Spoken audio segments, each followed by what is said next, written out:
Sciences des lettres et arts d'Amiens, mesdames, messieurs du public, chers amis. Donc je déclare ouverte cette séance solennelle du 25 novembre 2024. Je ne dirai que quelques mots, je vous rassure tout de suite, juste pour introduire cette séance. L'Académie, vous le savez maintenant, c'est la plus ancienne structure culturelle d'Amiens, puisqu'elle a été créée en 1750. Elle est composée de 36 membres titulaires, de membres associés correspondants dont le nombre n'est pas fixé, de membres honoraires et de membres d'honneur. Et lorsqu'un membre titulaire a été élu, il est organisé une séance de réception solennelle, donc c'est le cas ce soir pour M. Claude Delièvre. Nous remercions Madame la proviseure du lycée Madeleine Michelis de nous accueillir à cette occasion, et c'est tout à fait symbolique que sa conférence ait lieu dans cet endroit précis. Donc selon la tradition, c'est notre consoeur Marie-Renée Dio qui va présenter d'abord notre nouveau membre titulaire.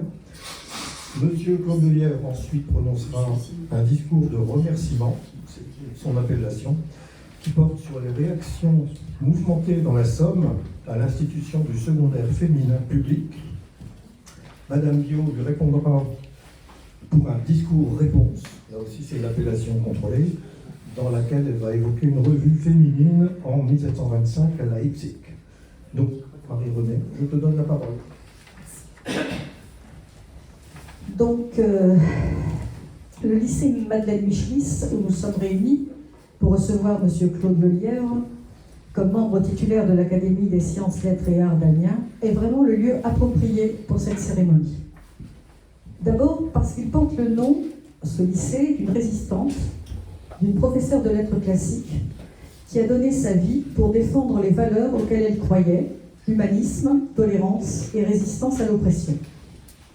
Cette salle, je viens de le remarquer, dédiée à M. Crémieux-Briac, est également un lieu particulièrement approprié aujourd'hui. Ensuite, parce que l'Académie ne manque pas de porter son attention sur les élèves de l'enseignement secondaire, comme le prouve le concours de nouvelles organisé il y a 5 ans pour les lycéens, ou plus récemment les concours d'éloquence à destination des lycéens et collégiens. Enfin, parce que 2 communications de notre Académie ont été consacrées cette année à l'histoire de l'école à Amiens du Moyen-Âge à nos jours, par M. Bruno Pousset. Et voici donc que l'Académie reçoit aujourd'hui un philosophe, un historien et un pédagogue, réunis en une seule personne. Son parcours ne manque donc pas d'intérêt. Le père de Claude Delièvre a quitté l'école à 11 ans pour travailler comme ouvrier agricole, alors que la scolarité était en principe obligatoire jusqu'à 13 ans. Sa mère était institutrice. En lisant le cursus très varié de Claude Delièvre, j'ai eu l'impression de parcourir les nombreuses réformes que le système scolaire a digéré, assimilé, plus ou moins bien, au cours des décennies. Certaines appellations vont sembler bien lointaines et quelque peu désuètes, mais il est bon de les rappeler. Je passe sur les études primaires et commence par son admission à l'école normale de Charleville, dans les Ardennes, puis à celle de Douai, dans le Nord, où il obtient le baccalauréat de philosophie. Il suit alors la formation en 2 ans des maîtres de cours complémentaires, ce qui lui permet d'exercer au collège d'enseignement général de l'Homme dans le Nord. Il passe le concours des IPES, vous vous souvenez, Institut de préparation à l'enseignement de second degré, qui permettait à des étudiants de poursuivre leurs études en étant rémunérés. Et il passe ce concours en lettres modernes, faute de place en philosophie. Étudiant de lettres modernes, il modifie sa trajectoire pour passer avec succès l'agrégation de philosophie. Il est donc nommé professeur de philosophie au lycée Jean Bart de Dunkerque, puis de 1973 à 1982 à l'école normale de filles d'Amiens. En 1979, il soutient une thèse de 3e cycle en sciences de l'éducation sous la direction de George Snyders, puis une thèse d'État en 1985. En travaillant pour cette thèse, consacrée aux enseignements post-élémentaires dans la Somme, de 1850 à 1914, il retrouve une de ses passions de l'école primaire, l'histoire. Élu en 1982, maître de conférence à l'Université de Picardie-Jules Verne, il devient professeur sur la chaire d'histoire de l'éducation à l'Université de Paris 5 René Descartes, jusqu'à sa retraite en 2006. Si je me suis permis de rappeler ce parcours, c'est qu'il explique la notoriété de Claude Lelièvre. C'est un chercheur qui dispose d'expériences très diverses du système scolaire, qui a mené des recherches approfondies sur son histoire et qui a le regard de l'historien et du pédagogue. Ses publications telles que l'histoire de l'éducation des filles, en collaboration avec son épouse Françoise, paru en 1991, l'école obligatoire pour quoi faire en 2004, les politiques scolaires mises en examen en 2008, ou l'école d'aujourd'hui à la lumière de l'histoire en 2021, sont source d'informations précises et précieuses et donnent matière à réflexion. Ces interventions, notamment dans la presse, remettent en perspective les débats qui agitent notre société sur le sujet si crucial de l'école. Je vous remercie.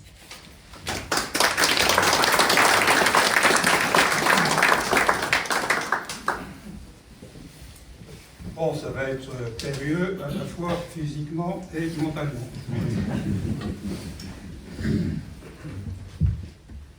Surtout, il ne faut pas reculer. Mais ça m'arrive rarement. Mais je remercie la proviseure du lycée de m'avoir surélevé. C'est moi qui l'ai réglé. Non pas pour être dans une position dominante, mais parce que je m'étais figuré que tout le monde, enfin, il y aurait des rangs très serrés et donc que certains ne pourraient pas voir le maître. Comme je suis quelquefois incertain, j'ai préparé mon intervention de près. Et je vais mettre mes lunettes parce que sans quoi je suis devenu muet. Merci beaucoup d'abord, Marie-Renée Dio, pour votre présentation, qui me semble assez fidèle, bien entendu. Il y a tout juste 4 ans, c'est vous qui étiez à ma place, presque jour pour jour, et Monique Crampon qui vous introduisait. Monique Crampon a commencé son intervention par ces quelques mots qui m'ont beaucoup frappé.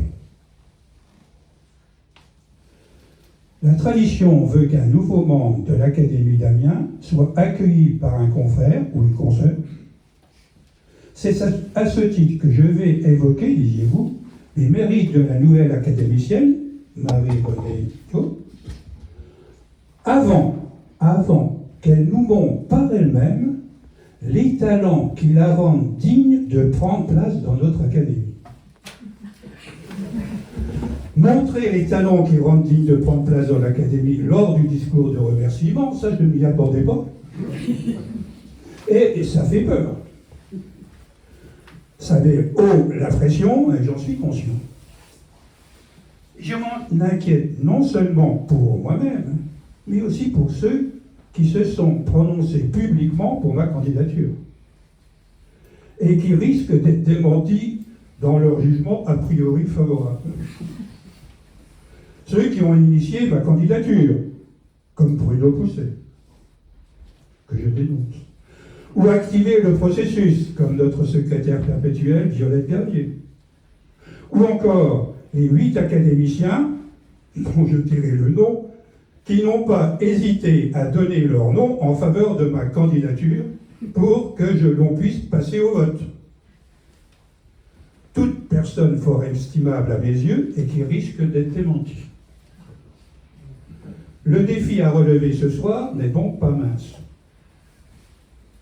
Si j'ai tenu à ce que cette épreuve, car c'est entendu, puisse se faire au lycée Michelis, et j'en remercie très chaleureusement Madame la proviseure Cécile Trémolière, et son staff, c'est que lors de mes recherches, pour ma thèse d'État, il y a plus de 40 ans déjà, j'ai découvert à la fois l'avant-gardisme de la création de ce lycée de jeunes filles et les mouvements divers qui l'ont accompagné dans la presse de la Somme. Or, je crois toujours que cela ne manque pas d'intérêt en regard de sa complexité et de sa vivacité, et à la fois historique et locale, qui peut encore donner à penser de nos jours.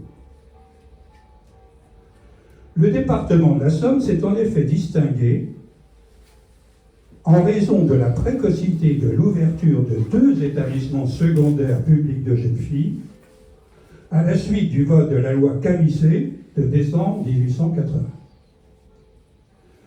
Le lycée de jeunes filles d'Amiens a été le 6e à être créé en France, le 6e, en 1883, après celui de Montpellier en 1881, et ceux de Besançon, Lyon, Nantes et Rouen en 1882.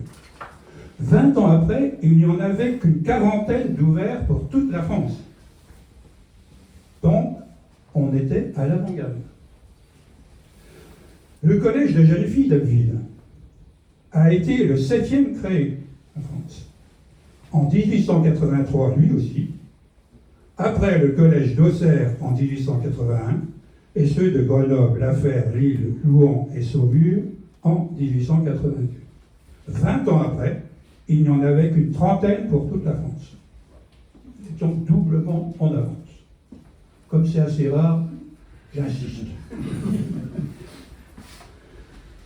Le cursus de l'enseignement secondaire nouvellement créé est plus court que celui du secondaire masculin. Il dure 5 ans au lieu de 7 ans. Les lycéennes ne sont pas préparées au baccalauréat, qui ouvre les portes de l'université et donc des professions libérales et de l'administration supérieure, mais à un examen spécifique qui n'a pas d'enjeu social et professionnel, à savoir un diplôme de fin d'études secondaires. On est égalitaire, mais pas trop quand même. La philosophie, on y reviendra, et les humanités classiques, qui sont alors les fleurons du secondaire masculin, ne sont pas au programme. Pour l'essentiel, il s'agit d'un enseignement de lettres et de langue vivante moderne. Mais en mathématiques, il est préconisé un programme, je cite, un programme essentiellement distinct de celui des jeunes gens. Métro, le rapporteur dans cette discipline, s'en explique clairement. Il serait inutile et même fâcheux de développer chez les jeunes filles l'esprit d'abstraction. D'autre part, elles n'ont que faire des mathématiques appliquées, puisqu'elles ne deviendront pas ingénieurs. Les affaires étaient classiques. C'était une époque où on savait où on allait. Quant au programme de sciences naturelles et physiques, ils doivent être restreints. Les sciences pourraient dessécher les jeunes filles, amoindrir leur grâce et leur sensibilité. Selon Camissé, le promoteur donc de la loi du 23 décembre 1880, instituant l'enseignement secondaire féminin au niveau national, que je cite, « Ce n'est pas un préjugé, c'est la nature elle-même qui renferme les femmes dans le cercle de famille. Il est de leur intérêt, d'une autre, de l'intérêt de la société tout entière, qu'elles demeurent au foyer domestique. Les écoles qu'il s'agit de fonder ont pour but non de les arracher à leur vocation naturelle, mais de les rendre davantage capables de remplir les devoirs d'épouse, de mère et de maîtresse de maison. La République instruit les vierges, future mère des hommes. Belle formule. La République, j'aime. La République instruit les vierges, future mère des hommes. Cette orientation est fortement présente parmi les républicains qui soutiennent l'institution de cet enseignement secondaire féminin public. Et on le voit très bien dans les colonnes du journal qui est alors leur meilleur vecteur, à savoir Le Progrès de la Somme, l'ancêtre du Courrier Picard, un organe fondé par Frédéric Petit, qui a été maire d'Amiens, et par René Goblet, qui a été maire d'Amiens, puis député de la Somme. On peut en prendre pour exemple les mises en garde renouvelées qui paraissent dans ce journal dès le début des années 1890. Quelques exemples patents. Progrès de la Somme du 9 décembre 1890. L'idée de transformer la femme en avocat est des plus extraordinaires. Pour Dieu, qu'on ne laisse pas les femmes envahir le palais. Il y a déjà assez de cancans et de querelles. Progrès de la Somme du 28 juin 1891. Un journal médical vient de faire une merveilleuse découverte. Nous ne possédons en France que 2 pharmaciennes. Laissons donc les femmes à leur véritable mission, qui est de faire des enfants et des citoyens vigoureux. Quant à l'idée de livrer à des femmes, c'est-à-dire à des êtres éminemment légers et sujets aux distractions, le soin de manipuler des poisons avant qu'elles n'inspirent aucun enthousiasme. Toutes les carrières où les femmes pouvaient rendre productives leurs études sont encombrées. Et voici venir l'instant où mesdemoiselles les bachelières et les diplômés vont non seulement barrer la route à leurs frères et à leurs futurs maris, mais encore, par suite de la pléthore produite par leurs aînés, se trouver sur le pavé en attendant que bon nombre d'entre elles soient contraintes de monter sur le trottoir. Il y avait un certain style à l'époque. L'enseignement secondaire féminin public, institué par la loi Cabissé du 21 décembre 1880, est délibérément conçu pour être fort différent de l'enseignement secondaire masculin qui était installé depuis longtemps. Sauf sur un point.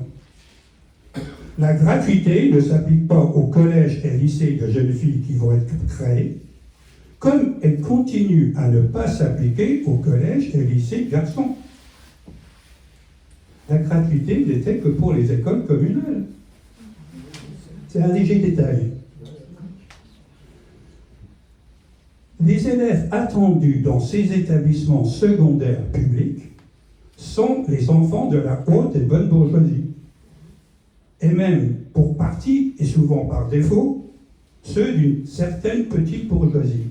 Mais certainement pas les enfants du peuple. C'est comme ça.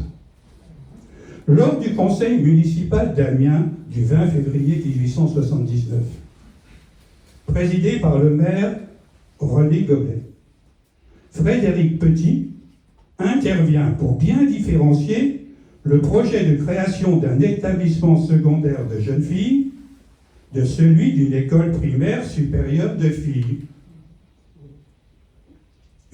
Un cours complémentaire amélioré. Les 2 projets étant envisagés par la municipalité. Que dit-il ? Il n'y a aucune parité à établir entre des établissements qui sont d'une nature toute différente. En effet, les écoles primaires supérieures sont destinées aux enfants d'origine populaire, auxquels elles doivent procurer un métier rémunérateur. Quant aux autres établissements, ils s'adressent aux filles de la bourgeoisie et des classes aisées en leur procurant le bienfait inappréciable d'une instruction vraiment digne de ce nom. Pour les autres, ce n'est pas vraiment digne de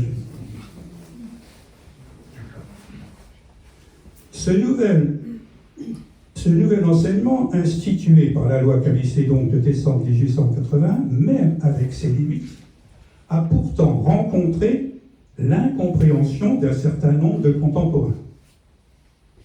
car c'était une avancée, voire une hostilité plus ou moins goguenable. On pourrait dresser un florilège accablant des préjugés, voire des insanités, énoncés alors sans retenue. Et je ne vais pas m'en priver. Quelques exemples pour vous.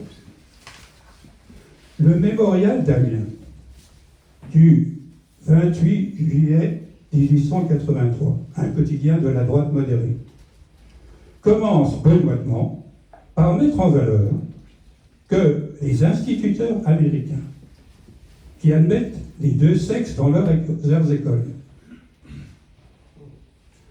ont reconnu que les jeunes filles sont meilleures écolières, plus dociles et plus attentives que les garçons, comme quoi vous voyez qu'il y a des constantes, plus intelligentes même. Mais c'est pour mieux faire valoir, je cite toujours, que les Américains nous ont appris aussi qu'à partir de 16 ans, la proportion change brusquement. La jeune fille revêt alors des qualités très bouillantes, mais d'un ordre non scientifique. Et l'inaptitude de la femme aux études théoriques saute alors aux yeux. Ce qui montre d'ailleurs cette inaptitude des femmes aux études théoriques, c'est qu'on ne les a jamais vues se diriger vers celles qui leur ont toujours été permises. On ne voit pas de femmes mathématiciennes, ou chimistes, ni même grammairiennes ou compositrices de musique. Il y a juste assez d'exceptions pour confirmer la règle.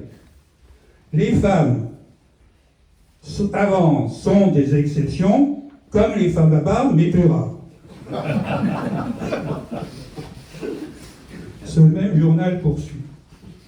Les savants indiquent que le cerveau féminin cesse de se développer à partir de la 18e année, tandis que chez les hommes, il continue à se former jusqu'à 29 ans. Cela expliquerait cette absence de logique qui est la caractéristique du bavardage de nos compagnes.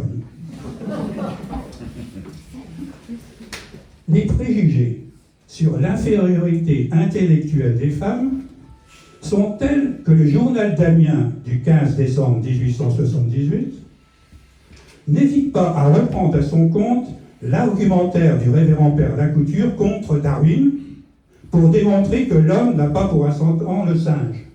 Vous allez voir le raisonnement. L'angle facial, ce signe caractéristique des êtres supérieurs, ne descend pas au-dessous de 60 degrés, même chez les femmes. C'est une hypothèse certes aventureuse, mais qui peut séduire certains, la femme comme chaînon intermédiaire entre le singe et l'homme. Il faudrait reprendre les mesures de langue faciale pour voir. Jules Simon, philosophe spiritualiste, ancien ministre de l'Instruction publique, l'alter ego de Jules Ferry au Sénat, n'hésite pas à annoncer dans l'Avis-loi du 28 juillet 1882, ça requiert toute votre attention, tout votre souffle, que si on offre la possibilité aux jeunes filles de faire des études philosophiques, elles y gagneront ou que la folie les étreindra à bref délai, ou qu'elles deviendront athées. Les femmes supérieures qui se sont occupées de philosophie n'ont été sauvées que par la religion. Il faut en effet, pour se livrer fructueusement aux études philosophiques, des cerveaux d'hommes mûrs déjà préparés. Quand j'ai rencontré Françoise, ma future épouse, elle était étudiante en philosophie et j'étais étudiant en lettres modernes. Nous avons bifurqué en sens inverse. Françoise est devenue professeure de français et c'est moi qui suis devenu agrégé de philosophie. Selon l'une des expressions favorites de notre ami Maryse Lyonnais, nous avons donc frôlé la catastrophe. Françoise a failli devenir athée ou folle. Heureusement que c'est un cerveau d'homme mûr, déjà préparé, qui s'est imposé, le mien. En revanche, je réserve mon jugement pour le couple Foreau. Bon, pour Francis, IPR de philosophie, ça va. Mais pour Carole, professeure de philosophie, elle aussi, on peut être légitimement inquiet, très inquiet. Notre grand homme commun,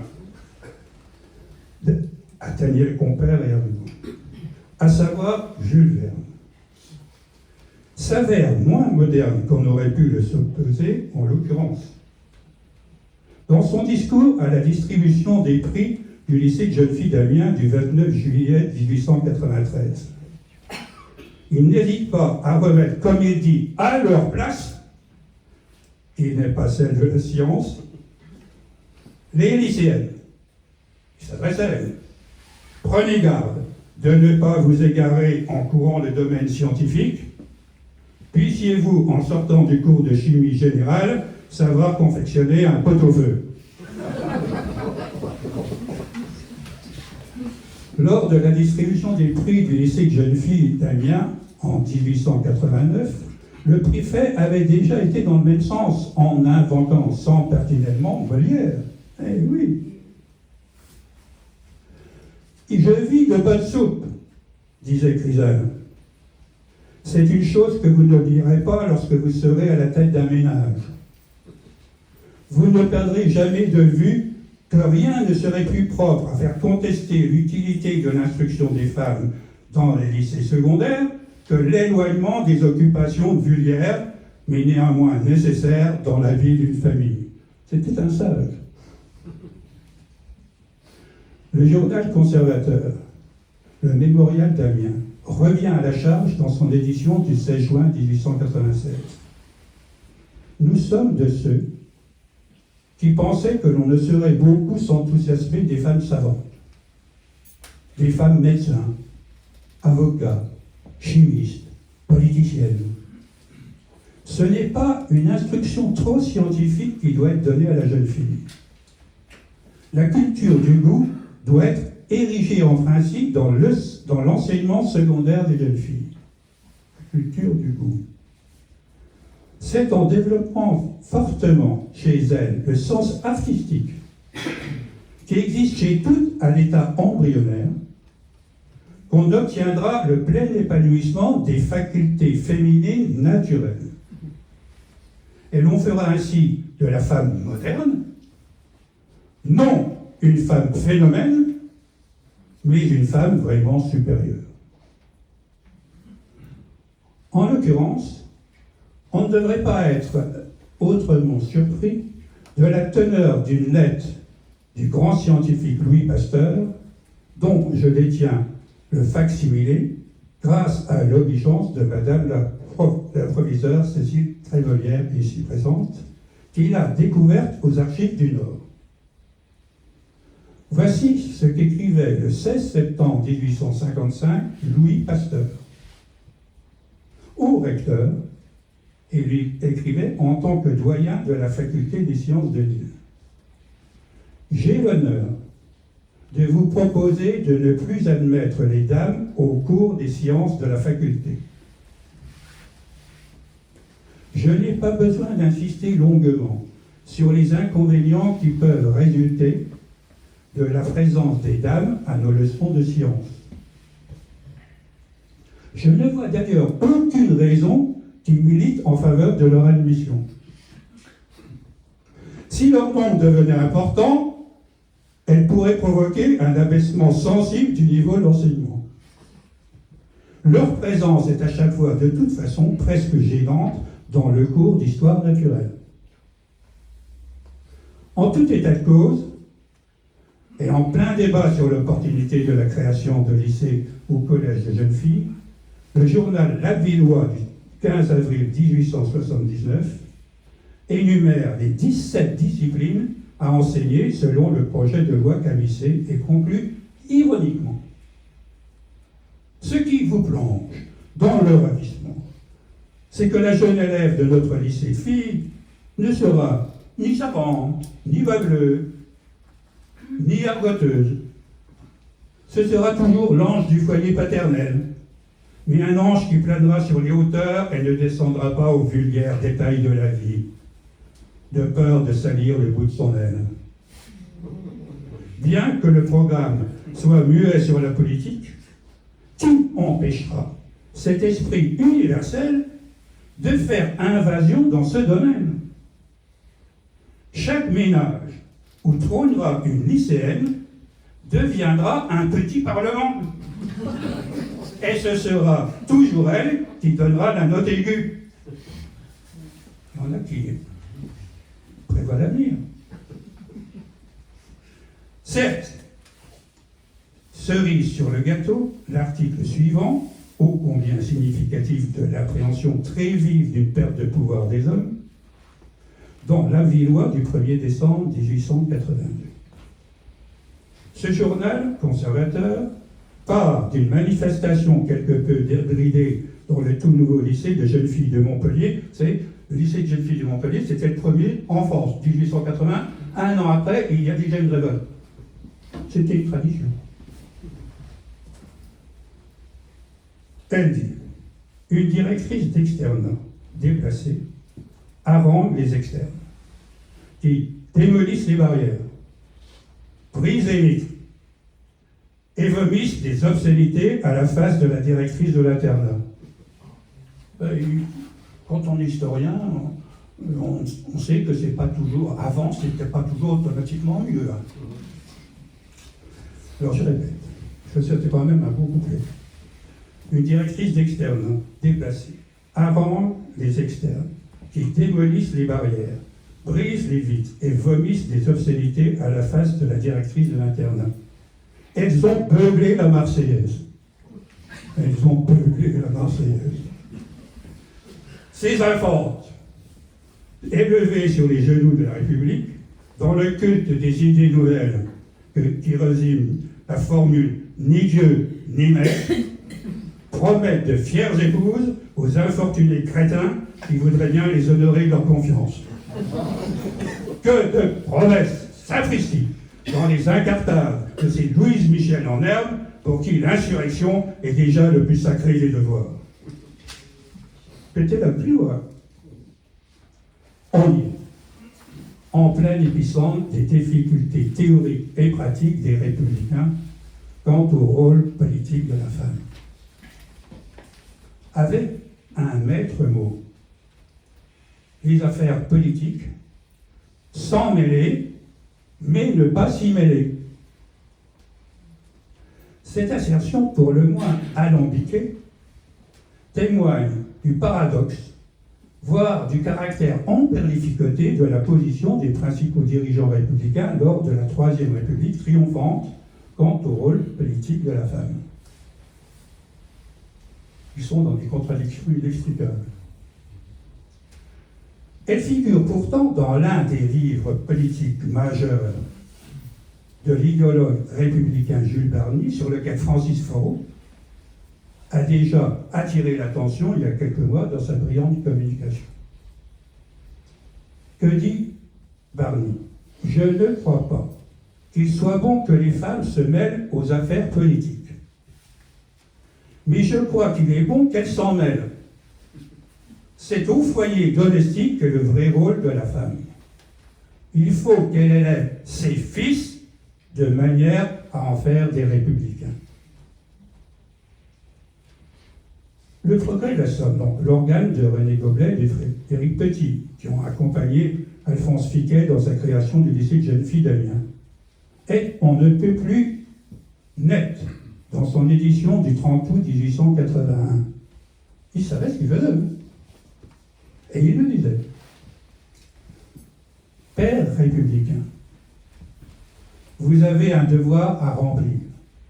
C'est de donner une éducation solide, virile, à vos filles. Virile pour élever des fils. Faire des hommes, donner des citoyens à la patrie. Voilà la grande fonction de la femme et en même temps sa grande responsabilité. La finalité ultime de cet enseignement féminin n'est pas de faire des hommes, des femmes, mais de faire des hommes républicains. Il faut donc, et de nombreux dirigeants républicains prennent part à cet exercice délicat de méli-mélo, que les femmes ne se mêlent pas aux affaires politiques sur la place publique, mais qu'elles s'en mêlent dans l'enceinte du foyer domestique familial. On citera encore pour l'exemple le dirigeant radical Camille Pelletan, dont l'un des discours fameux est repris lors de la délibération d'un conseil municipal d'Amiens sur ces questions. La femme ne doit pas faire de politique, nous dit-on. Mais elle en fait. Elle en a toujours fait. Elle en fera toujours. Et comme on ne lui enseigne nulle part la bonne politique, elle en fait une mauvaise. Tocqueville a fait une remarque profonde. C'est la femme américaine, a-t-il dit, qui a fondé la République des États-Unis. Dans les États d'Amérique, l'instruction tend à faire de tout homme un citoyen et de toute femme une citoyenne. La mère enseigne à son fils dès le berceau l'amour, le respect des institutions de la République. C'est l'instruction de la femme qu'il faut surtout développer. La position des Républicains reste cependant pour le moins paradoxale. Les filles doivent recevoir un enseignement pour qu'elles prennent intérêt à la vie publique, qu'elles en comprennent le sens, mais il ne leur est pas permis d'y participer. Leur devoir est d'encourager l'intervention de leurs fils et maris dans un domaine qui par ailleurs est présenté comme indigne d'elles. C'est toute l'astuce. Selon le Progrès de la Somme du 18 décembre 1883, il faut que la femme prenne intérêt à la vie publique, que, sans s'abaisser jusqu'à nos débats publics et politiques, elle en comprenne le sens, qu'au lieu d'en détourner son mari ou son fils, elle les encourage à y faire leur devoir. Et il n'arrête pas, ce qui est assez plaisant avec le recul, d'évoquer la place éminente spécifique de la femme pour l'éloigner de la place publique, où l'homme s'agiterait avec fatuité. Vous serez surprise de voir l'agitation verbale des hommes, leur verbiage, surtout en politique. Ce sont des cocoricots de mâles pour se faire admirer. J'ai dit non. Demeurer autant qu'il est possible à l'écart de ces luttes et de ces bruits. Méprisez-les. Voyez-les de haut, de votre place de femme. Tenez que ce fut de tout temps un des travers de l'homme de pérorer sur la place publique. Soyez le refuge, que votre âme et l'espace de vos bras, au milieu des dissensions, soit un lieu d'apaisement et de calme. Discours d'Auguste Angelier, il est très présent à Lille, sur certains édifices, professeur à la faculté de Lille, à la distribution des prix du lycée de jeunes filles d'Amiens, cité dans le Progrès de la Somme du 31 juillet 1883. En dernier recours, il existe par ailleurs une barrière symbolique éprouvée pour qu'il n'y ait pas débordement vers la place publique, à savoir l'invocation de la pudeur. Et cela vient de loin. On peut rappeler ici un passage caractéristique du premier plan d'instruction publique présenté par un certain Talleyrand devant l'Assemblée nationale en septembre 1791 au nom du comité de constitution. Que dit Talleyrand? Les hommes sont destinés à vivre sur le théâtre du monde. Sont destinés à vivre sur le théâtre du monde. l'éducation publique leur convient. Destinée aux soins inférieurs, c'est un lapsus, destinée aux soins intérieurs, c'est au sein de leur famille que les femmes doivent en recevoir les premières leçons. Que toutes vos institutions tendent donc à concentrer l'éducation des femmes dans cet asile domestique. Il n'en est pas qui conviennent mieux à leur pudeur. C'est une évidence qui traverse les siècles et les lieux. Et même le très républicain Progrès de la Somme du 18 décembre 1883 n'est pas en reste. Il ne s'agit pas de faire de vous des avocates ou des politiciennes. Votre place n'est ni à la barre d'un tribunal, ni dans une assemblée publique. Elle est au foyer domestique. Jouer un rôle sur une scène plus éclatante répugne aux mœurs traditionnelles de la femme française à on ne sait quel sentiment respectable et profond de pudeur.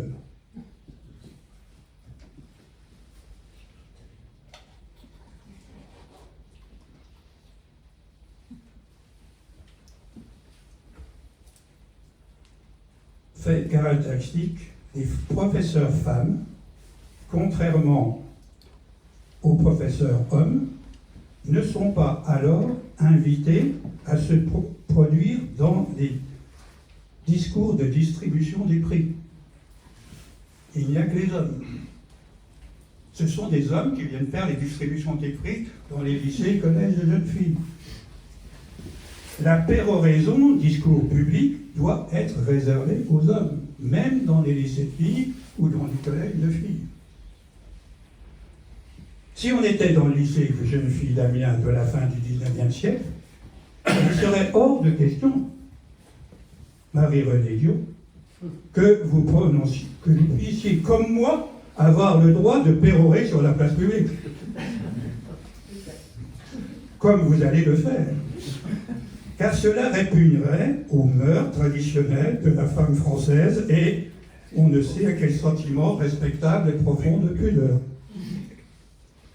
Par ailleurs, mais ce n'est pas sans lien, il convient de souligner que la presse républicaine, comme les journaux cléricaux, produisent alors fréquemment, avec une complaisance qui en dit long sur les fantasmes sexuels de leurs lecteurs, des articles dont la teneur et la tenue laissent pantois. On se contentera de 2 exemples qui font mes délices.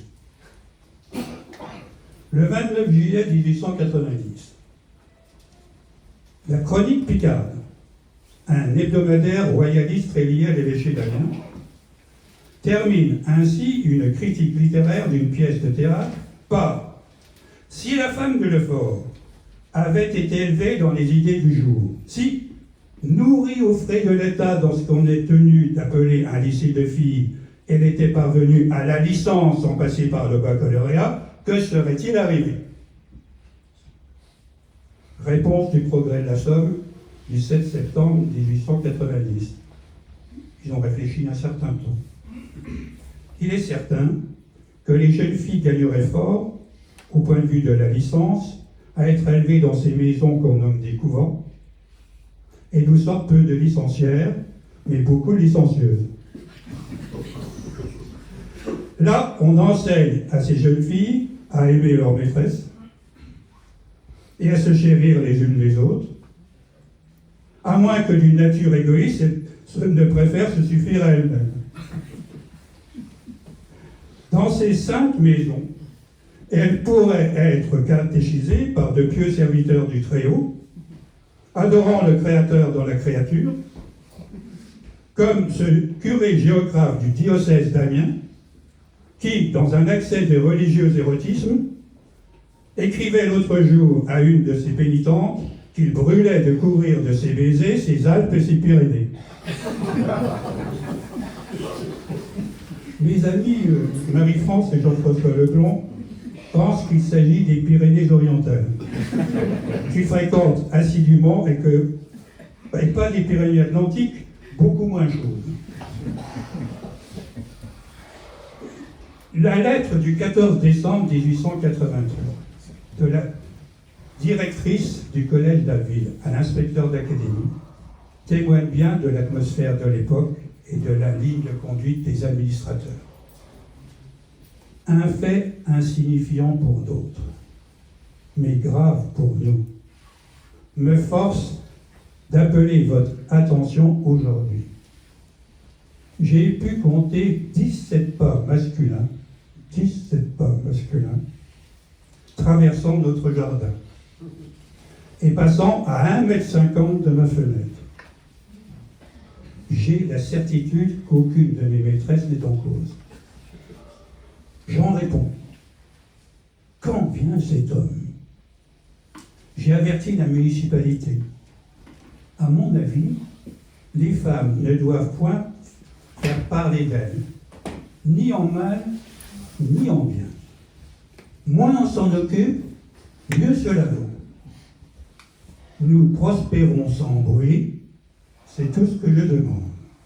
Nous prospérons sans bruit, c'est tout ce que je demande. Un bon siècle après, on peut se retrouver dans une toute autre situation, signe d'un tout autre temps. Comme me l'a rappelé le bachelier Francis Lec, avec lequel j'ai écrit un ouvrage sur les histoires vraies des violences à l'école, nous avons fait état, dans ce livre, de la création d'un blog intitulé « Le team des soumises et leur roulotte enchantée ». Par 7 jeunes filles d'un lycée de Picardie. Ces 7 lycéennes se mettent en image et se donnent des surnoms tels que Tigresse Noire, Coquine, Mouillette. Elles mettent également en image, grâce à leur portable, plusieurs professeurs de lycée qu'elles présentent comme des clients, à qui elles offrent leur charme pour des tarifs moyens de 200 €. Un jeune professeur d'histoire est qualifié de meilleur client de la roulotte. On se bat pour l'avoir, il est jeune, beau, trop mimi. Le conseiller municipal d'éducation est représenté sur le site par une photo de son frère jumeau qui porte sur son ventre une pancarte sur laquelle est écrit « Je me suis tapé les soumises, c'est un sacré coup ». La professeure de mathématiques fait l'objet d'un règlement de compte. Cliente plutôt fidèle de la roulotte, sadique, historique, elle aime toutes sortes de soumises. Bien entendu, tout cela ne correspond à quelque réalité effective que ce soit. La création du team des soumises est exclue. La créatrice du team des soumises est exclue définitivement du lycée. Le recteur d'académie confirmant la sanction malgré l'appel des parents.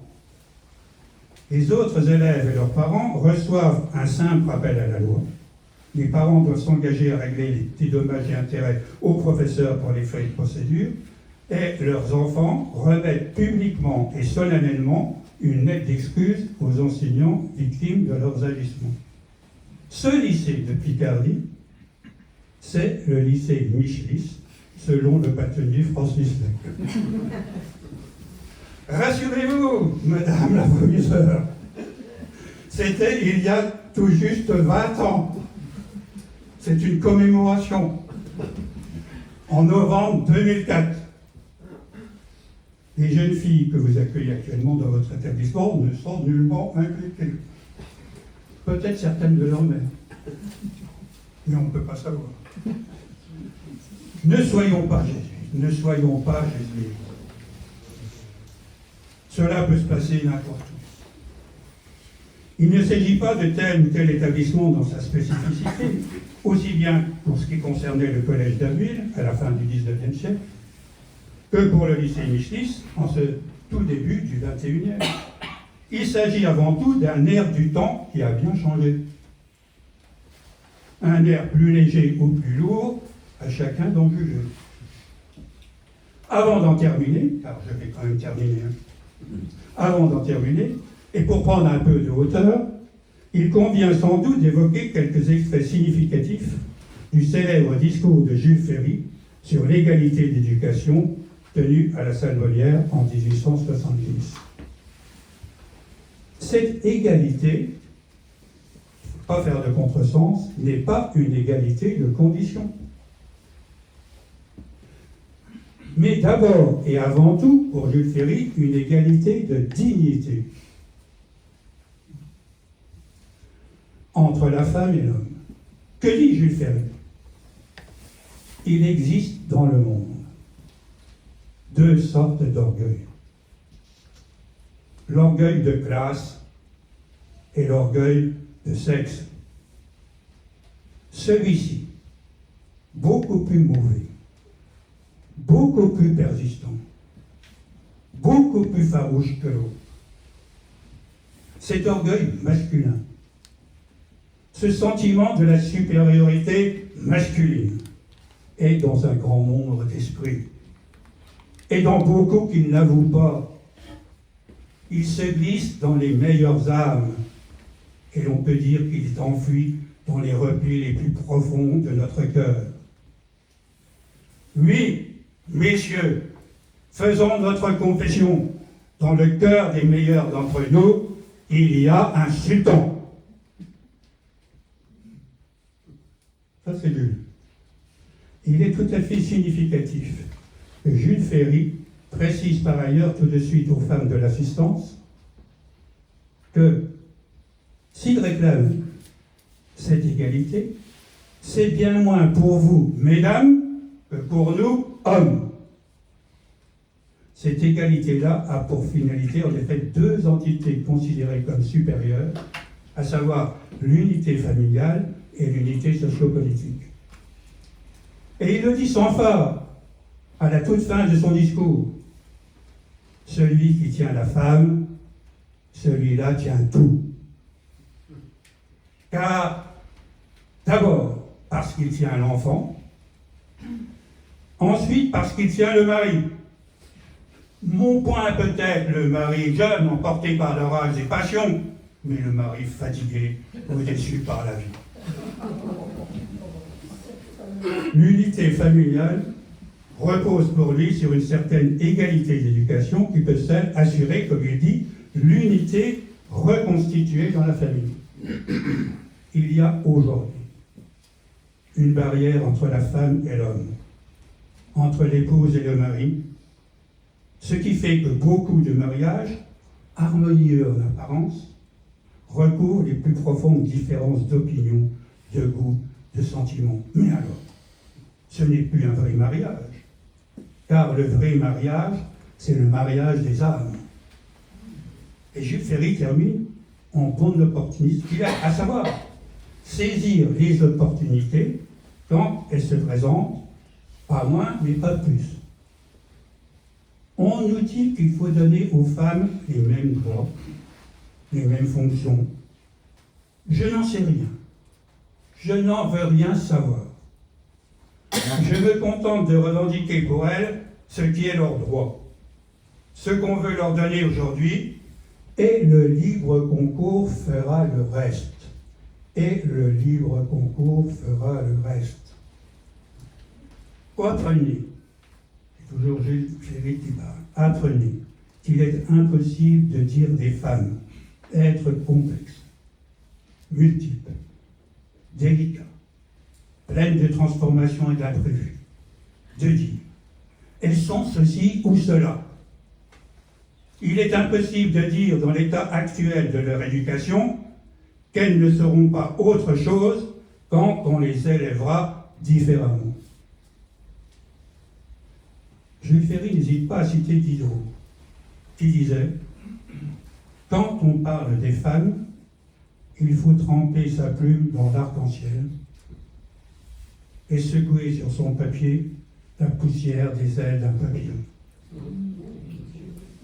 Et Jules Ferry conclut sur ce point capital.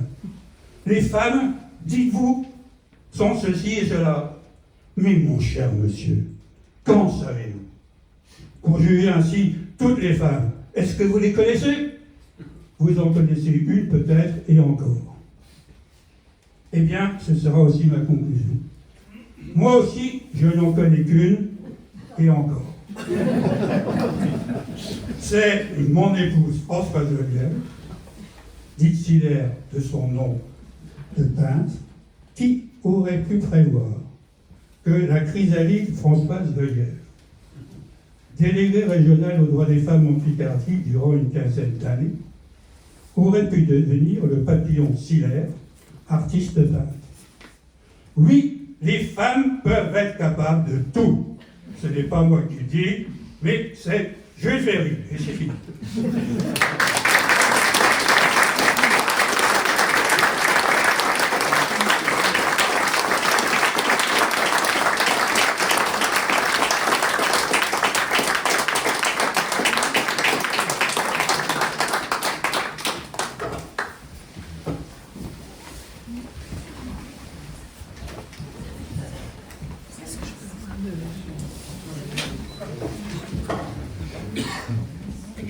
Direction de l'ordi. Flèche de droite. J'appuie sur là. Sur ça. Gauche pour revenir en arrière. D'accord. Ça devrait s'afficher.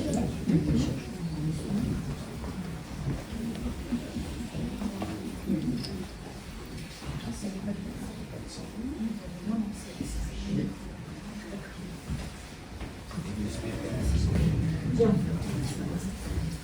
Alors, le titre de cette réponse est donc une revue féminine en 1725.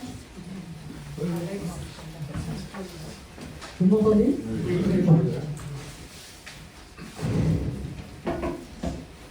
Avant d'aborder la revue proprement dite, il est nécessaire de donner quelques précisions sur le contexte de sa parution. D'abord, Leipzig. Leipzig est situé en Saxe électorale, un territoire qui doit sa richesse aux ressources minières des monts métallifères, à ses manufactures et à ses foires. Le souverain, le prince électeur Frédéric Auguste Ier, règne depuis 1694. Il est devenu roi de Pologne en 1697, ce qui a soulevé un problème, dans la mesure où la Saxe est une terre luthérienne et que la règle veut que les sujets embrassent la religion du souverain, cuius regno eius religio. Or, pour porter la couronne de Pologne, le prince doit être catholique. Exceptionnellement, les Saxons ont pu rester protestants. En Saxe, deux villes dominent, Dresde, où réside la cour, et Leipzig, qui dépasse les autres villes par son rayonnement et son importance économique.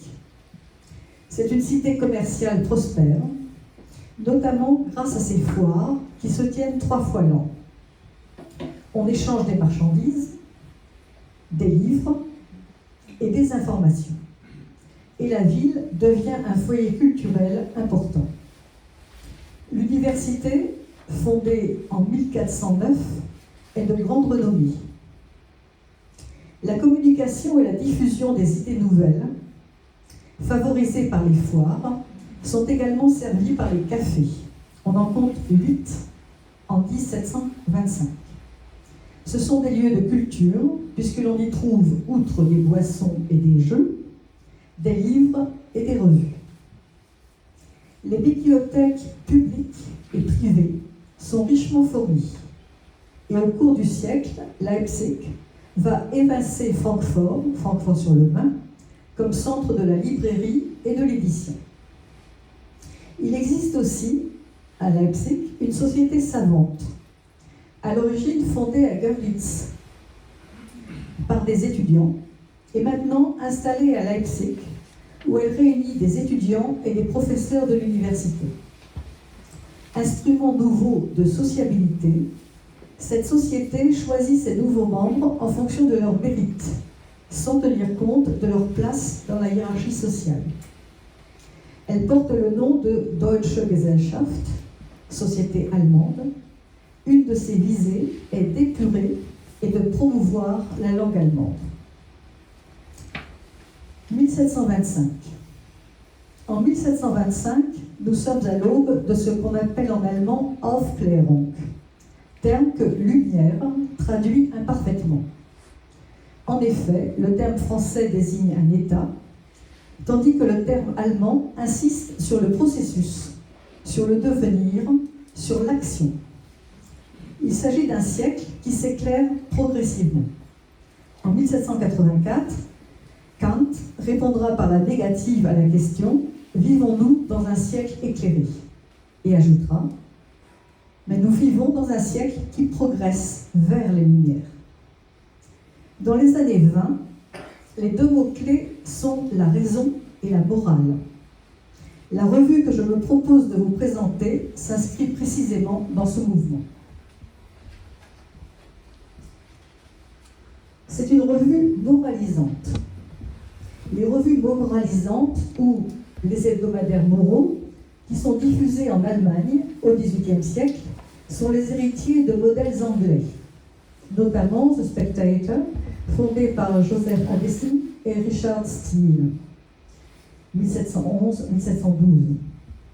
L'un des plus célèbres hebdomadaires moraux en Allemagne est Der Patriot, le Patriote, édité à Hambourg, 1724-1726.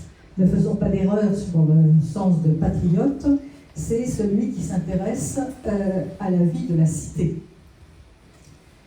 La revue présentée aujourd'hui s'inscrit tout à fait dans ce mouvement qui sert de transition entre des ouvrages d'édification religieuse et une littérature plus moderne. Ces revues ne s'adressent pas à des lettrés. Elles sont cependant d'un niveau assez élevé pour faire progresser leurs lecteurs.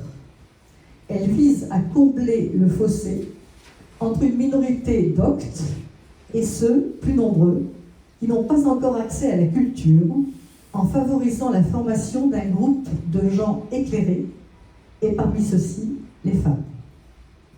Le public visé par ces revues est essentiellement un public bourgeois, mais elle s'adresse aussi à une aristocratie prête à s'ouvrir aux valeurs bourgeoises. La revue. C'est une revue féminine. Elle est intitulée Die vernünftigen Tadlerinnen, que l'on peut traduire par les femmes raisonnables et critiques. Ce titre implique 3 caractéristiques de la revue. C'est une revue faite par des femmes, à la lumière de la raison, et apportant des critiques, c'est-à-dire des jugements défavorables. Il ne s'agit pas du sens de critique, comme critique de la raison pure, dans le sens de passer au crible, mais il s'agit de porter un regard négatif sur certains usages ou comportements afin de corriger les mœurs et de proposer un modèle nouveau.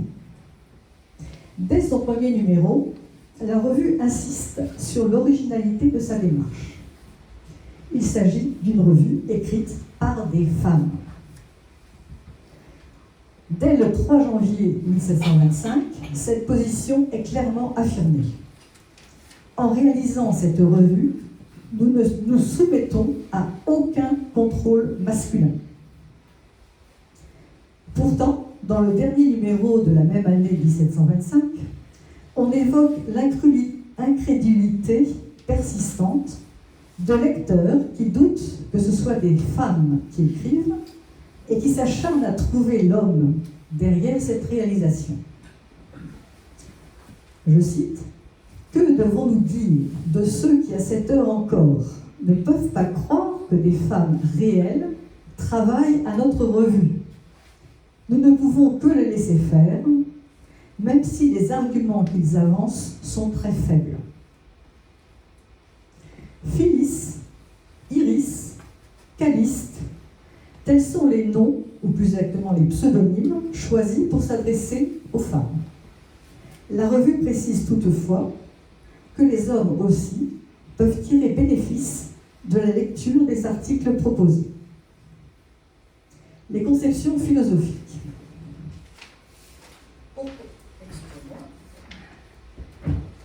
Pour comprendre la revue, il est nécessaire de se référer à la philosophie de Christian Wolff, dont les ouvrages en allemand qui portent sur la logique en 1713, l'éthique en 1720, la politique en 1721, la théologie en 1723, sont tous intitulés « Pensée raisonnable sûre ». Dans cette philosophie, il faut retenir 4 éléments. la place centrale de la raison, à la fois Vernunft, la raison dont vous avez entendu parler, chez Kant, et Verstand, qui signifie le bon sens. La foi dans l'être humain, en tant qu'être doué de raison, la corrélation entre raison et vertu, le vice naît de l'ignorance, et la volonté de créer une société harmonieuse et stable.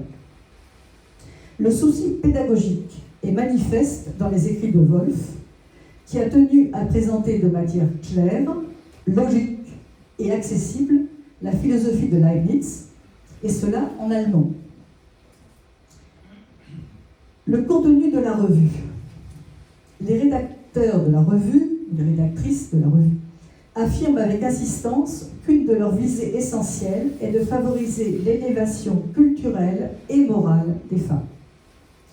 Pour cela, il faut mettre les femmes en garde contre des travers auxquels elles cèdent si facilement, sous l'emprise des habitudes et des préjugés.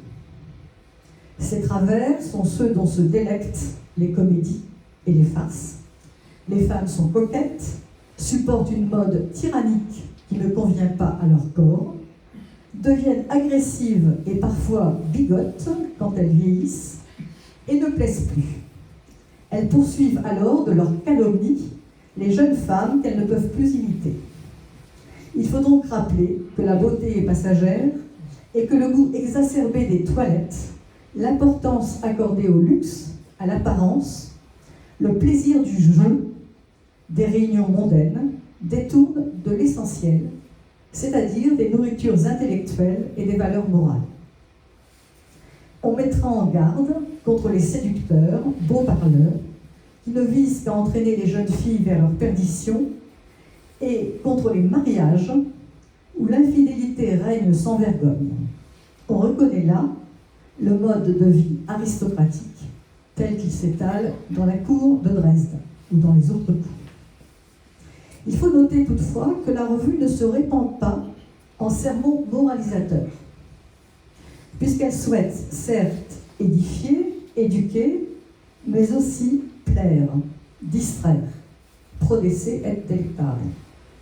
C'est pourquoi on préfère mettre en scène des personnages sous un angle humoristique ou comique. Je ne citerai que le cas de Corinna.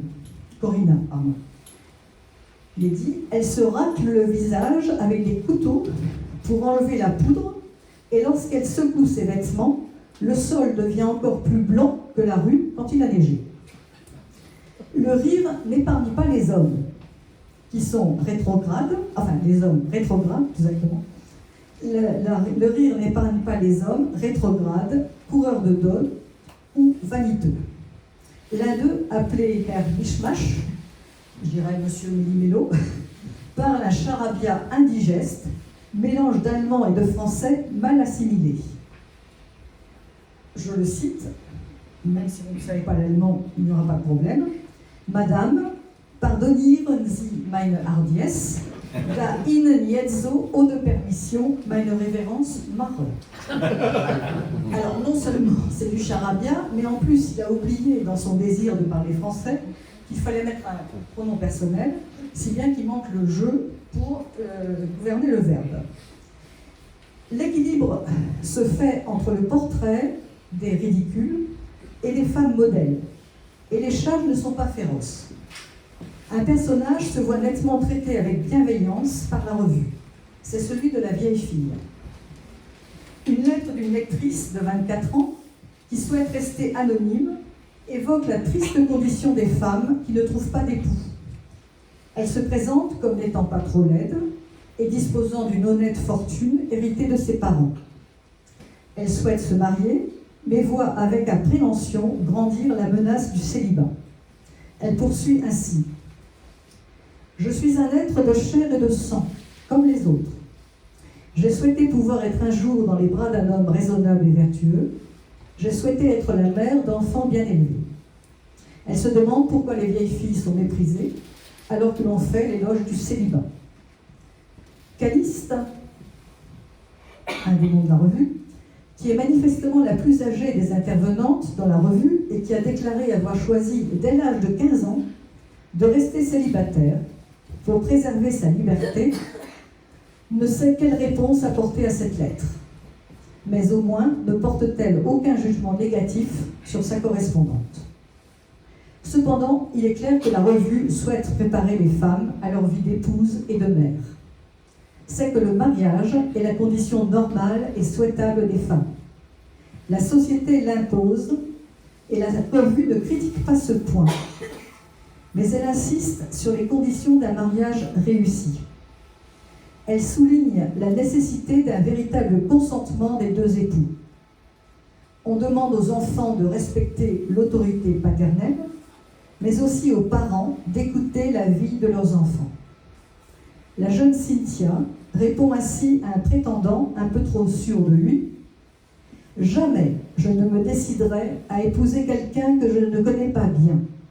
Et je remercie Dieu du fait que ma mère est si raisonnable qu'elle ne me contraindra pas à aimer une personne que je ne peux que haïr. » Le consentement de la jeune fille est d'autant plus important que du choix d'un époux dépend tout son avenir. Le mariage vise en effet, outre la procréation et l'éducation des enfants, le bonheur des individus, ainsi unis. Or, ce bonheur repose sur une certaine harmonie du couple. Le mariage d'intérêt est condamné. Des différences sociales trop importantes entre les époux sont dangereuses. L'harmonie et le bonheur du couple seront d'autant mieux assurés que l'épouse pourra offrir à son mari les plaisirs d'une conversation intelligente et divertissante, et pour cela, il faut qu'elle ait bénéficié d'une éducation satisfaisante. Un lecteur de la revue le confirme, non sans un certain égoïsme d'ailleurs. Ayant un penchant pour la solitude, je cherche une épouse qui puisse me divertir et m'aider à passer le temps. Une personne ordinaire, attendez, une personne ordinaire ne peut pas répondre à cette attente. De quoi devrais-je lui parler? De sa toilette? De café et de jeux de cartes? De la cuisine ou de la cave? Pour que cette conversation soit possible, il faut que la femme ait bénéficié d'une éducation appropriée. Il faut se garder d'aller trop loin dans l'interprétation de ces propositions. Il ne s'agit pas de remettre en question la hiérarchie dans le couple. La revue ne remet pas en cause l'ordre que la providence, la nature et l'histoire ont façonné. Mais en plaidant pour l'élévation culturelle de la femme, en refusant qu'elle soit traitée comme un objet ou une servante, la revue apporte de sensibles progrès à la conception et à la condition de la femme. Grâce à une bonne éducation, la femme pourra mieux remplir ses obligations. Maîtresse de maison experte et avisée, elle saura diriger ses domestiques et éviter les dépenses inutiles. Dotée d'une solide éducation morale, elle sera l'ennemie du gaspillage et du luxe, ces deux périls qui menacent les maisons bourgeoises les plus solides. Pour ses loisirs, la lecture lui sera une activité agréable, plus innocente que les jeux de cartes ou les fréquentations peu édifiantes. C'est en effet dans une vie retirée, dans un lieu préservé du monde et du bruit, que peuvent s'épanouir les vertus, surtout celles des femmes, et celles des hommes également. Pour la revue moralisante, la vraie vie se déroule dans le cadre privé, intime. L'éducation. L'éducation est donc une préoccupation essentielle de la revue. C'est Phyllis qui se livre aux critiques les plus féroces contre l'éducation négligée des filles. Je cite, « Songez à quel point on traite mal les facultés de notre esprit. On pense qu'il suffit de nous apprendre à assembler des lettres et à les recopier avec maladresse. Notre raison n'est exercée par aucune science et l'on ne nous enseigne que quelques rudiments de religion. Les écrits qui pourraient contribuer à améliorer notre raison et notre volonté nous semblent trop difficiles, trop incompréhensibles, trop arides, trop sérieux et trop ennuyeux. Phyllis reproche au père en particulier de se désintéresser de l'éducation de leurs filles, de réserver toute leur attention aux garçons et de surcroît de penser qu'il est juste d'agir ainsi. Si dans la petite enfance, c'est la mère qui est chargée des enfants, le père doit intervenir rapidement pour assurer, parfois à lui seul, sans précepteur donc, la formation intellectuelle de sa fille. Une lectrice écrit ainsi à la revue que son père lui a appris, en même temps qu'à son frère, le français, le latin, l'allemand, l'histoire, la géographie, la morale et la religion. L'éducation de la fille s'inscrit donc dans le cadre familial. Si sa formation intellectuelle est partagée avec les frères, ce sont les mères qui lui apprendront les tâches ménagères.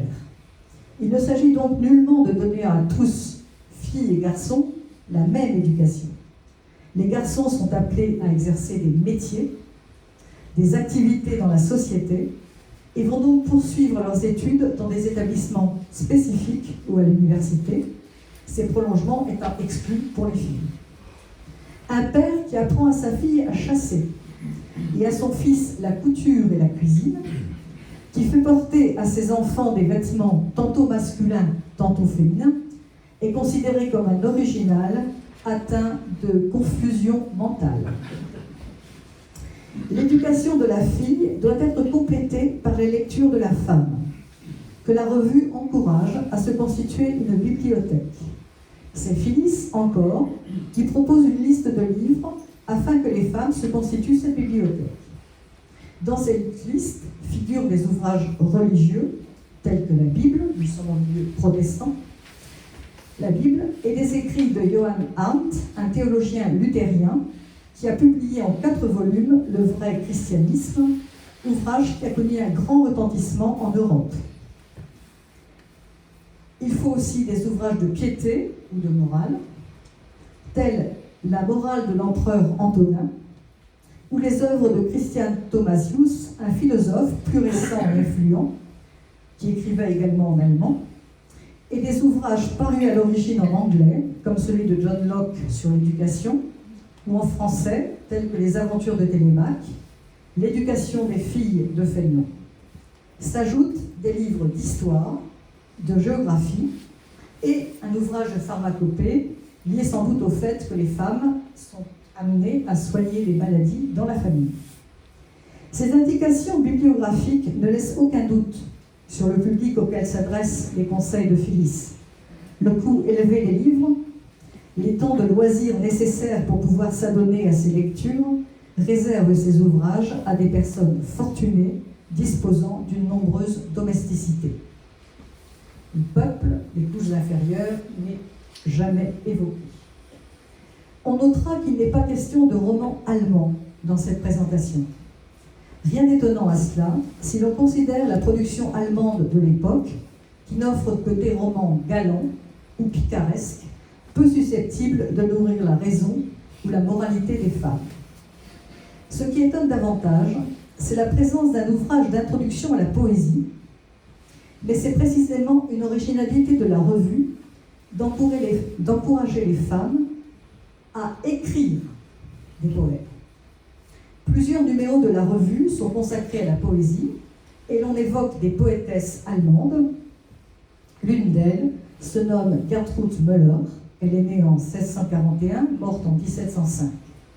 Fille d'un professeur de physique de Königsberg, puis épouse d'un médecin et professeur de médecine de Königsberg également, elle maîtrisait le français et le latin. Elle fut une des rares poétesses de son époque à publier ses recueils de poèmes.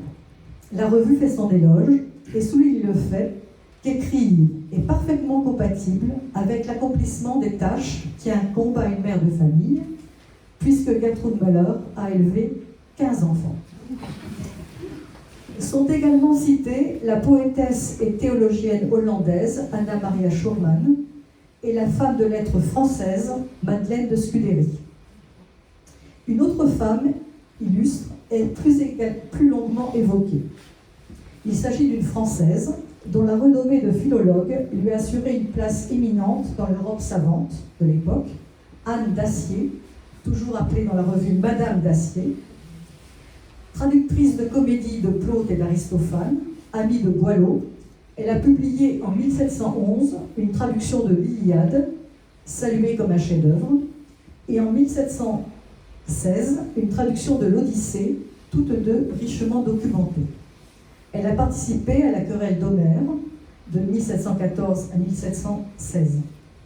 Les mérites de Madame Dacier sont si grands que ce modèle risque d'intimider les lectrices et de les décourager, car elles ne peuvent que très rarement espérer atteindre un tel niveau d'érudition. Mais la revue les encourage à se lancer dans des activités intellectuelles sérieuses. Vouloir en effet interdire aux femmes de cultiver leur capacité intellectuelle, arguer de la différence physique entre hommes et femmes pour en tirer des conclusions définitives sur l'infériorité intellectuelle des femmes, c'est ignorer l'essentiel. En tant qu'être humain, la femme est douée de raison et c'est un devoir de cultiver cette faculté. Je cite, « Même si l'on n'égale pas les géants de l'érudition, il est possible de dépasser le niveau des nains. » Phyllis est catégorique sur ce point.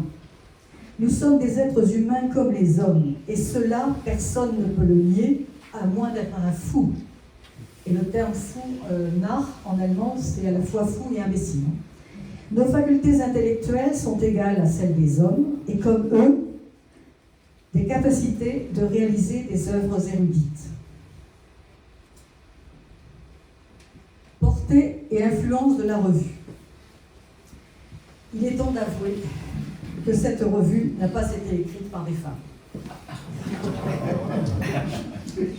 Ce sont 3 jeunes universitaires de Leipzig, âgés de 25 à 28 ans, qui se sont forgés cette identité.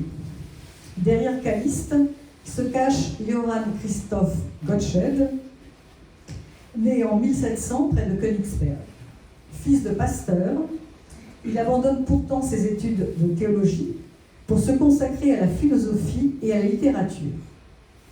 Réfugié à Leipzig pour échapper au service militaire prussien, il était poursuivi par des recruteurs du roi de Prusse qui cherchaient à établir une armée de géants de l'époque. Comme il mesurait près de 2 mètres, il s'est échappé à Leipzig, donc, et il a suivi des études à l'université de Leipzig avant de devenir un professeur renommé. Dans l'histoire de la littérature, il est connu comme réformateur du théâtre allemand. Il se propose d'épurer en suivant le modèle français et comme ardent défenseur de la langue allemande. Il est assisté de 2 co-légionnaires ou collègues. On est entre étudiants et professeurs. À la fois, ils sont étudiants, mais ils enseignent déjà dans certaines catégories. Il est assisté donc de Johann Georg Hamann, qui restera peu de temps à Leipzig pour des études de jurisprudence avant de partir pour Hambourg, où il publiera d'ailleurs une revue également. Il écrit sous le pseudonyme de Iris. Quant à Phyllis, son vrai nom est Johann Friedrich May, également présent à l'université de Leipzig, où il deviendra professeur de philosophie, d'éthique et de politique. Le succès de la revue. Néanmoins, la revue a une importance notable pour le public féminin en Allemagne. Parmi les revues moralisantes, elle est celle qui a suscité le plus de commentaires et de débats en Allemagne. Son tirage de 2000 exemplaires est certes inférieur à celui de la revue de Hambourg, déjà citée, L'Air Patriote, mais il est largement supérieur à celui des autres revues. Son format, in octavo, facile à manier, contribue à sa popularité, entretenue par quelques habiletés. Le lien établi entre la revue et son lectorat a certainement contribué à son succès. Le jeu des lettres fictives, qui suscite de prétendus avis de lectrices, qui autorisent commentaires, contestations ou brèves audaces, les anecdotes sur les rédactrices qui semblent ainsi proches de leurs lectrices, ainsi qu'Aliste prétend s'être rendue chez son frère pour se faire expliquer Sénèque. Phyllis avoue ne pas avoir eu le temps de rédiger un article à cause de ses tâches ménagères. et devoir se contenter de présenter des lettres de lectrices. Tout cela rejoint des modes de sociabilité comme les salons et les cafés et fournit aussi des modèles de correspondance, par exemple. Si la revue s'interrompt à la fin de l'année 1726, son succès va perdurer. Les numéros sont reliés et diffusés sous cette forme dès 1727. Le premier volume est dédié à la princesse Wilhelmine de Prusse, la sœur préférée de Frédéric II, qui deviendra margrafine de Bayreuth. Le second volume est dédié à Rahel Sophie Marshall, une aristocrate de Leipzig, une érudite, experte en latin, en français et en italien, qui se livrait à des études historiques, géographiques, généalogiques et héraldiques. La revue a été plusieurs fois rééditée au cours du siècle, ce qui a assuré sa présence dans les bibliothèques. La deuxième édition de la revue, en 1738, est dédiée à Louise Adelgunt Gottsched, la femme de notre Johann Christoph Gottsched, donc l'épouse du maître d'œuvre de la revue, auquel celui-ci rend hommage dans la dédicace en la qualifiant de noble esprit, de vertueuse et inestimable amie. Née Kulmus en 1713 à Danzig, elle avait reçu une solide éducation par son père, qui était médecin à la cour d'Auguste le Fort. Elle épouse Gottsched en 1735, donc après la parution de la revue, suit les cours de philosophie, d'éloquence et de poétique de son mari par une porte entrebâillée. Il faut se rappeler qu'à l'époque, les professeurs donnaient leurs cours à leur domicile et que donc elle était quand même chez elle. Et elle devient pour lui une précieuse collaboratrice, traductrice, soucieuse du respect du texte original, ce qui n'était pas le cas de tous les traducteurs de l'époque. Elle a écrit aussi des comédies pour fournir à l'Allemagne le répertoire théâtral souhaité par Gottsched.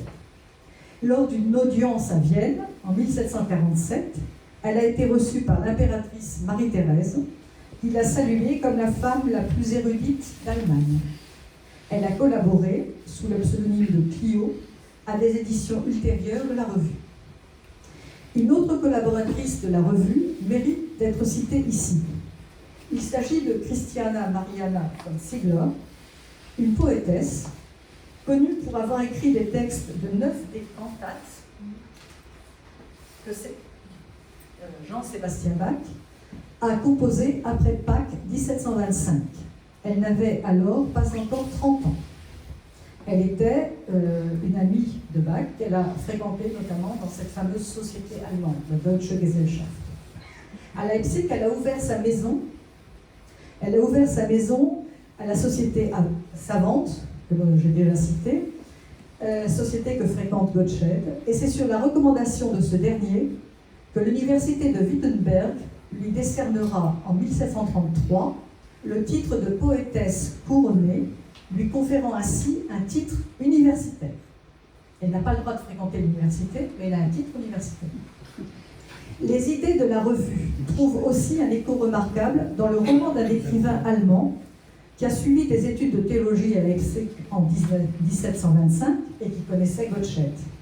Il s'agit de la vie de la comtesse suédoise de X, publiée en 1747-48, œuvre de Christian Fürchtegott Gellert, traduite dans plusieurs langues, l'anglais, le français, le hollandais et le hongrois. L'héroïne du roman, poursuivie par les assiduités d'un prince débauché, s'enfuit pour épouser un comte suédois vertueux, avec qui elle partage le goût de la lecture et de la conversation. Devenue veuve, elle épousera un ami de son mari, un bourgeois, montrant ainsi son absence de préjugés de caste. Hélas, j'ajoute également que la revue a été rééditée, enfin elle a été numérisée et maintenant rééditée en 1993 par la maison d'édition Holz en Allemagne. Hélas, Il faut mentionner aussi la polémique contre Christiane von Ziegler après son titre décerné à Wittenberg. Accusé de gagner sa vie au jeu, d'être de mœurs dissolues, moquée, traînée dans la boue, elle a fait l'expérience de la haine suscitée par son renom. Ajoutons que quelques années plus tard, un ouvrage qui fera fureur en Allemagne, Émile ou l'éducation, de Jean-Jacques Rousseau, publié en 1762, interprété et en partie traduit par un pédagogue allemand, Johann Bernhard Bassedow, en 1768, portera un sérieux coup aux tentatives d'améliorer l'éducation des femmes. Vous vous souvenez de l'éducation, entre guillemets, de Sophie dans les Mille. Les progrès, donc, ne sont pas des assurances pour l'avenir. L'histoire le montre abondamment. Je vous remercie.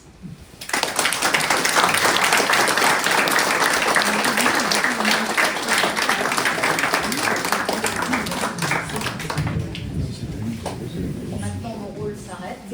Et donc, je vais laisser.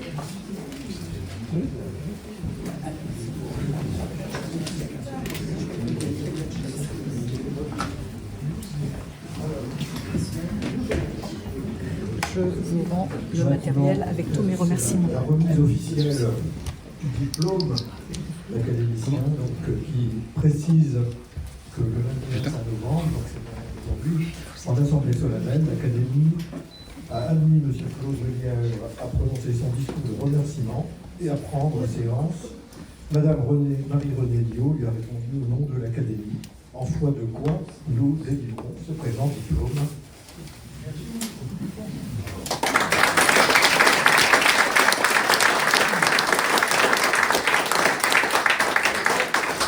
Moi, je suis chargée de donner un signe que je ne sais jamais accrocher. Donc je vais demander à Daniel de l'accrocher. Mais je ne sais pas. Là, je confierai ça. Je crois que c'est beaucoup mieux. Je connais plus confiance. Oui, mais je comprends. Eh bien, je dois le dire hautement et fortement, à ma grande surprise, je ne suis pas ému. En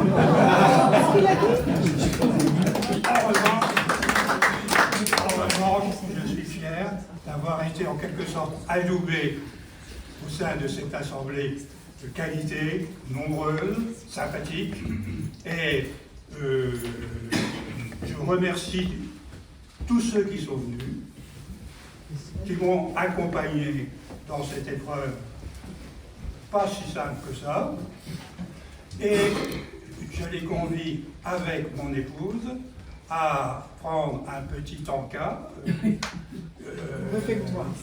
soutenu par la technique impeccable de notre proviseur du lycée et son équipe. Et cela se passe dans le restaurant. Ceux qui arrivent, ils ont dû pouvoir parler. Dans le restaurant, tout en bas et tout de suite. Merci beaucoup.